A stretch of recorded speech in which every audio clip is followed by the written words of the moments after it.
네, 새 당대표를 뽑는 더불어민주당 전당대회가 하루 앞으로 다가왔는데요. 관련해서 저희가 지지난주 박찬대 후보 만났고요. 오늘 정청래 후보 만나보겠습니다. 스튜디오에 모셨습니다. 어서 오세요. 네, 안녕하십니까, 정청래입니다. 얼굴이 엄청 타셨어요.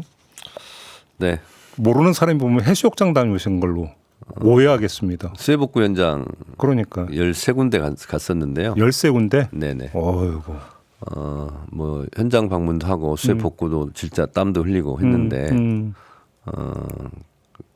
뭐 비닐하우스는 뭐 40도 이상 막 올라가는 데인데 엄청나죠. 예. 그러다 보니까 이 얼굴 부위 보면 코 잔등하고 이 미간 여기가 제일 노출이 많이 되나 봐요. 그렇죠, 그렇죠. 네, 여기가 많이 코부터 타죠. 약간 화상을 좀 입어서 지금 회복 중에 있습니다. 그렇습니까? 네네네. 네. 그런데 제가 다니면서 그런 생각을 했어요. 나의 땀방울로 저분들의 눈물방울을 좀 씻어냈으면 좋겠다 이런 생각도 좀 했고. 그 준비된 멘트입니까? 아니면 지금 즉석에서 지어낸 멘트입니까? 다녀오면서 제가 이렇게 글도 좀 써보고 네. 어떤 심정일까 나의 이 수해복구가 저분들에게 어떤 위로가 될까 그런 생각을 하면서 생각했던 말이고 예. 또 하나는 내가 얼굴이 새카맣게 탄들 저분들의 새카맣게 탄 속보다 더하랴 그런 생각을 좀 했습니다. 직업을 잘못 고르신 것 같은데. 아니 실제로 네. 신문 보도에도 났는데 같이 가서 봉사했던 분들이 정청래 의원은 업체에서 나온 인력 같다 그런 얘기를 실제로 할 정도로 제가 가면 그냥 물불안인가 이거 좀 하긴 했습니다. 네, 그 순간에 지금 자기 홍보를 엄청 하고 계십니다. 네네 그런 건가요? 네. 알겠습니다. 그 경선 얘기하기 전에 어제 한미 관세협상 타결됐잖아요. 네네. 어떻게 평가하십니까? 최혜국 대우를 받았다고 평가할 만큼 잘했다. 그래서 국민들께서 칭찬과 응원을 좀 해 주십사 말씀드리고요. 굉장히 많이 걱정도 했지 않습니까? 어제 이재명 대통령께서 이가 흔들릴 정도로 노심초사했다 할 정도로 피가 마르는 거죠. 외교는 국익 추구가 최종 목표이고 또 대통령은 외교의 최후의 보루 아니겠습니까? 그리고 시시각각으로 전에는 보고상 총론과 강론을 진두지 마지막 오더를 줘야 되는 그런 상황 속에서 아마 긴장의 연속이었던 것 같고요. 그런 것에 비교해 보면 EU나 유럽에 상대적으로 비교해서 봐도 상당히 잘했다 그런 거고. 근데 아직 미세 조정 등이 남아 있을지도 모르기 때문에 끝나지 않았다. 그래서 그렇죠. 섣불리 뭐 우리가 다 이겼다. 이렇게 하는 것은 협상 전략상 좋지는 않고 아마 2주 안에 뭐 정상회담 하자 이렇게 지금 되고 있는 것 같아요. 2주가 안에 할지도 뒤에 할지도 모르겠는데 결국은 한미 정상회담에서 마지막 마침표 도장을 그때 찍기 때문에 그 전까지는 계속 예의주시하면서 볼 필요가 있겠다는 생각이 들고요. 그런데 국민의힘 같은 경우 송원석 원내대표는 협상 시간에 쫓겨서 많은 양보를 했다는 느낌이 있다. 이런 식으로 평가절하를 했던데. 본인들은 느낌이란 단어를 사용하지 않습니까? 확실하게 뭐 실패했다 이렇게 말 못하고 예. 본인들도 15%면 선방하는 거다라고 뭐 그렇게 말한 것 같은데요. 이번 협상의 가장 효자 종목 우리 지렛대는 역시 마스가 프로젝트. 조선. 예, Make American Shipbuilding Great Again. 우리가 조선업이 세계 최고의 수준이지 않습니까? 기술도 그러고 뭐 양에서는 약간 중국에 이제 뭐 추월도 당하기도 하고 그렇게 하던데 미국이 취약한 게 조선업이거든요. 그렇죠. 그리고 군함을 이제 뭐 중국이 미국을 앞질렀다. 이러니 또 미국은 조선업 기술이라든가 이런 것이 굉장히 좀 낮은가 봐요. 그래서 우리가 그걸 다 해주겠다. 그래서 미국 내 신규 조선소 건설이라든가 조선 인력 양성이라든가 조선 인력 뭐 공급망 재축 유지보수 정비 이런 걸 우리가 많이 해주겠다. 그러니까 미국으로서는 굉장히 좋은 제안이었죠. 그렇죠. 이걸 제안하면서 나머지 부분을 우리의 입장을 대변하는 걸로 했기 때문에 굉장히 좀 영리한 협상 전략이었다는 생각이 들고 또 하나는 쌀 쇠고기 부분이 퍼센트지는 적더라도 그걸 막았다는 것은 우리 농축산 우리 국민들 생각할 때는 천만다행인데 광우병 시위 사진까지 보여주면서 그러니까 그게요. 와 이게 제가 뭐 아전인수격을 해석하는지 모르겠지만 윤석열 정권이었다면 그런 디테일한 전략 전술을 구사할 수 있었을까? 그 사진을 안 보여줬을 것 같은데요? 그러니까요. 예. 그래서 광우병 쇠고기 그 파동 그때 국민들의 엄청난 시위 열기 이런 걸 보여주면서 이건 잘못하면 그러니까요. 반미 분위기가 그렇죠, 확산될 수 있다. 미국이 제일 싫어하는 게 반미 분위기거든요. 그렇죠, 그렇죠. 그런 부분도 살짝 이렇게 보여드리면서 아주 협상을 지혜롭게 잘했던 거죠. 그렇죠. 조금 전에 이제 그 무역협회 연결해서 얘기를 좀 들었는데 자동차나 철강이 좀 약간 걱정이 되는 부분이 있는데 그건 좀 보완 대책이 네. 좀 필요하지 않을까 뭐 이런 얘기도 좀 같이 덧붙여야 될 것 같고 네. 경선 얘기를 좀 넘어가야 될 것 같은데요. 하루 남았습니다. 네. 판세를 어떻게 분석하고 계십니까? 제 기억으로는 20여 개 안팎의 여론조사가 있었습니다. 전당대회 관련해서 한 번도 제가 일단 진 적이 없고 그리고 제가 이기는 여론조사가 다였고 그리고 이기는 퍼센트지로 처음에 예상과는 달리 15% 20% 정도의 차이가? 격차로 계속 유지가 되고 있고요. 예. 그게 이제 민주당 지지층인데 그 여론조사 민주당 지지층인데 실제로 투표하는 건 권리당원들이죠. 그렇죠. 민주당 지지층에서도 더 고관여층, 그렇죠, 그렇죠. 더 관심이 그렇죠. 있고 더 강도가 높은. 그래서 그 결과로 영남, 충남, 영남과 충청권이 25% 차이로 제가 이기지 않았습니까? 네네. 그러니까 일반적인 여론조사보다는 5%좀 이상 더 계산해야 되는 거 아니냐. 오히려. 예. 어. 그렇게 보고 그리고 지금 선거가 이제 후반부로 갈수록 그게 더 벌어지지 않았느냐라는 그런 여론조사 전문가들이 저한테 해주는 조언입니다. 지금 후보님이 말씀을 한마디로 정리하면 압승을 예상한다. 이런 말씀이시네요. 그렇다기보다는 네. 저는 이제 끝까지 최선을 다하고 제가 찍는 게 아니지 않습니까? 네네네. 이 전당대회는 국회의원이 예전보다 영향력이 많이 줄어들었고요. 그렇죠. 그 예전에는 당원들이 국회의원 눈치를 봤는데 지금은 국회의원들이 당원들의 눈치를 봐야 되는 그런 상황인데 국회의원 숫자하고 당원 숫자하고 어디가 더 많죠?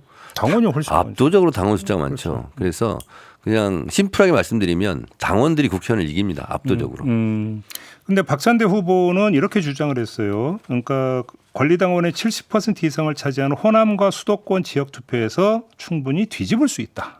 이렇게 이야기를 했는데 어떤 말씀 주시겠습니까? 아니 모든 여론조사에서 그 지표가 그러면 뒤집혀야 되고요. 여론조사는 과학인데 예.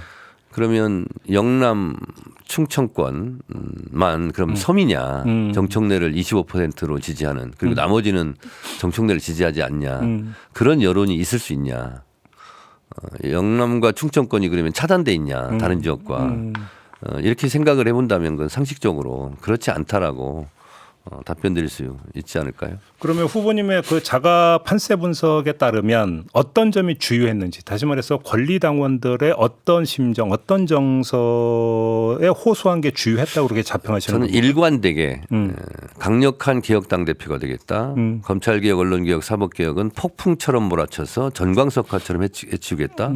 국민의힘에 저항의 시간을 주지 않겠다. 그리고 추석 전에 귀향길 라디오 자동차 뉴스에서 검찰청이 폐지되었다는 역사 속으로 검찰청이 사라졌다는 뉴스를 들려드리겠다. 이렇게 일관되게 얘기했고요. 그리고 또 싸움은 제가 할 테니 대통령은 일만 하셔라. 네네네. 나는 굳은 일 험한 일 싸울 일을 내가 하고 통합과 협치 안정이라는 꽃과 열매는 대통령의 공으로 돌려드리겠다. 그러겠고 오직 당원 오직 당심. 그리고 당원들과 함께 가겠다. 그래서 당원들이 지금 무슨 생각을 할까? 그것은 협치보다는 내란 척결이 먼저다. 이러한 당원들의 절실한 마음. 그 부분을 저는 당원들과 똑같이 얘기했고 당원들의 마음을 대변했고 네네네. 그리고 당원들과 그냥 한 몸처럼 움직였다. 그 부분이 당원들에게 좀 믿음감을 주지 않았나 그런 생각이 듭니다. 그러면 지금 당원들을 지배하고 있는 정서는 내란 종식, 강력한 개혁 그렇습니다. 이것이다. 네, 그렇습니다. 그리고 내란 척결. 거기에 부응한 것이다. 그래서 예. 우리가 해방정국 때 반민특위를 만들었는데 반민특위가 좌절되면서 7.18 척결을 못했지 예, 않습니까? 맞아요. 예, 예. 그런 것에 비춰볼 때 이번에도 혹시 내란 세력을 척결하지 못하면 어떡하나. 내란은 끝나지 않았다. 내란과의 전쟁이다. 이 내란과의 전쟁 속에서는 정청래 같은 강력한 리더십, 전투형 지도자가 필요하다라는 부분이 당원과 국민들께서 공감해 주시는 것 같습니다. 그러면 그 공약으로 내세우셨던 국민정당 해산 심판 청구법 네. 이것도 상당히 크게 어필했다 이렇게 작성하십니까? 그것도 제가 처음부터 낸 게 아니라 예. 현장을 다니면서 예. 당원과 국민들이 그런 말씀을 하셔요. 그리고 내달라. 그래서 알았다. 그럼 그거 내겠다. 그래서 이제 당원과 국민들은 쭉 이제 포괄적으로 얘기하지 않습니까? 그럼 거기서 포인트를 딱 잡아서 이 얘기를 하시는구나. 그리고 수첩에 적고 헌법 개정법도 내고. 예를 들면 수현장에 갔는데 예산 군수가 국민의힘 소속입니다. 그런데 의원님 전국에 17,000개 저수지가 있는데 그 수문 개폐할 때 홍수 났을 때 우리는 아무 관여할 수 있는 권한이 없습니다. 그래요? 그걸 내주세요. 그래서 하천법 개정안을 바로 대가 된 겁니다. 그래요? 그렇습니다. 그러니까 환경청에서 오더를 주고 농어촌 공사에서 수문을 개폐해요. 근데 현지 사정을 제일 잘하는 것은 기초단체장인데 그렇죠. 지금 또 빨리 물을 더 내보내야 된다. 말 안 듣습니다. 지금 더 잠궈야 됩니다. 말 안 듣습니다. 그래서 예산의 제방이 2개가 터졌거든요. 2군데에서. 그 이유가 군수는 가서 더 물을 방류를 빨리 많이 해야 된다고 했는데 그걸 안 하고 있다가 700톤을 하고 있다가 1시간 후에 1,400톤을 내려보냈다는 거예요. 1초에. 그래서 제방의 압력을 못 견뎌서 터진 거 아니냐. 그런 얘기를 들어서 바로 하천법 개정. 그래서 현장에 역시 답이 있더라고요. 근데 그 당내 일각에서는 정당 해산 문제는 취지는 알겠는데 네. 법으로 이렇게 할 게 아니라 선거를 통해서 하는 게 맞는 것 아니냐 이렇게 이런 목소리도 나오는데 그건 어떻게 생각하세요? 그렇다면 박근혜 정권 때 통합진보당도 선거를 했어야죠. 네. 통합진보당의 혐의는 내란 예비 의무입니다. 그리고 국회의원 5명 의원직 박탈하지 않았습니까? 근데 통합진보당의 내란 예비 음모와 윤석열의 내란 직접 행위는 차이가 100배가 날까요? 1000배가 날까요? 이건 비교가 안 돼. 비교가 안 되죠. 그렇죠. 그 기준에 보면 국민의힘은 위헌정당의 판정이 맞고 정당을 해산해야 될 거다. 그리고 국민들이 그런 열기가 올라올 것이다. 그래서 정당 해산 헌법재판소 제소권은 정부에 있고 법무부에 있습니다. 예. 근데 국회에서 의결을 통해서 이것도 국무회의 심의안건으로 올려달라. 국회에서 의결했으면 무시할 수 없지 않습니까? 그래서 국회에서 내란정당 위원 내란정당 해산 그것을 의결해달라고 국회에서 의결하는 겁니다. 그 법을 낸 겁니다. 제가. 알겠습니다. 그 검찰 개혁도 말씀하셨으니까 지금 네. 국정기획위원회가 네. 그 중대범죄수사청은 행안부 산하에 두고 네. 국가수사위원회는 설치하지 않는 쪽으로 가닥을 잡았다. 이런 보도가 나오는데 이건 어떻게 저도 그건 평가하세요? 봤는데요. 예. 개혁에 대한 방안은 당에서 어느 정도 있고 이게 10수년간 논의해 온 부분이기 때문에 네. 마지막 단계에서 조정하는 것은 있을 수 있다. 그래서 제가 당대표가 되면 검찰개혁 TF, 사법개혁 TF, 언론개혁 TF를 만들어서 협의 조정하겠다. 네. 이렇게 말씀을 드렸기 때문에 예. 그 틀 안에서 협의 조정이 될 것이라고 봅니다. 그러면 언론개혁 관련해서 현안 가운데 하는 이진숙 방통위원장은 어떻게 해야 된다고 생각하십니까? 과방위에서 그 부분 가지고 뜨겁게 논란이 있더라고요. 그래서 그것은 과방위에서 정리된 대로 제가 지금 당대표도 아니고 전당대회인데 이렇게 해라 저렇게 해라 할 수 있는 권한은 없어 보입니다. 네. 그래서 과방위의 논의를 존중해야 되겠죠. 그렇게 보시고. 네. 주진우 국민의힘 의원이 우리 후보님과 박찬대 후보 두 사람을 국회의원직 제명 처리해야 한다. 결의안을 냈습니다. 어떤 말씀 주시고 싶으십니까? 그냥 웃지요. 그냥 웃죠. 더 이상 하고 싶은 말이 없습니다. 그래. 네. 그냥 일축이라고 표현을 해야 되는 겁니까 이럴 때? 그래요. 일고의 가치가 없다. 그렇게? 네. 알겠습니다. 윤석열 전 대통령의 구치소대 행태는 어떻게 평가를 하십니까?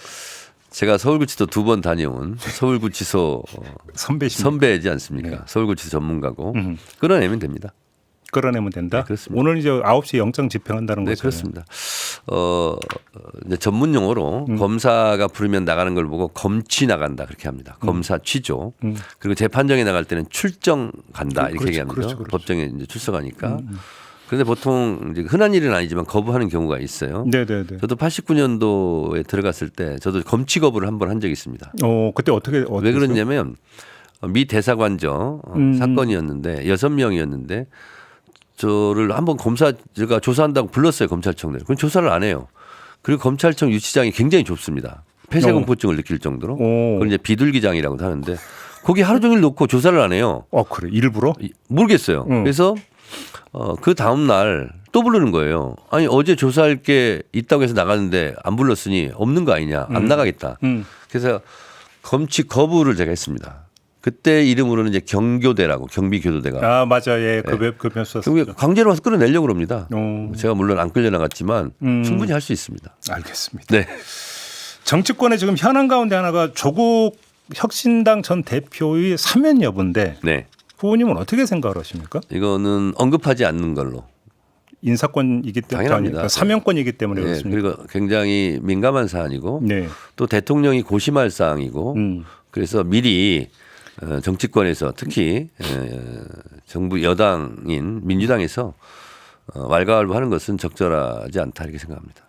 만약에 당 대표가 되신다면 대표로서 가장 먼저 하고 싶으신 게 어떤 걸까요? 가장 먼저 하고 싶은 것은 이재명 대통령과의 만남이죠.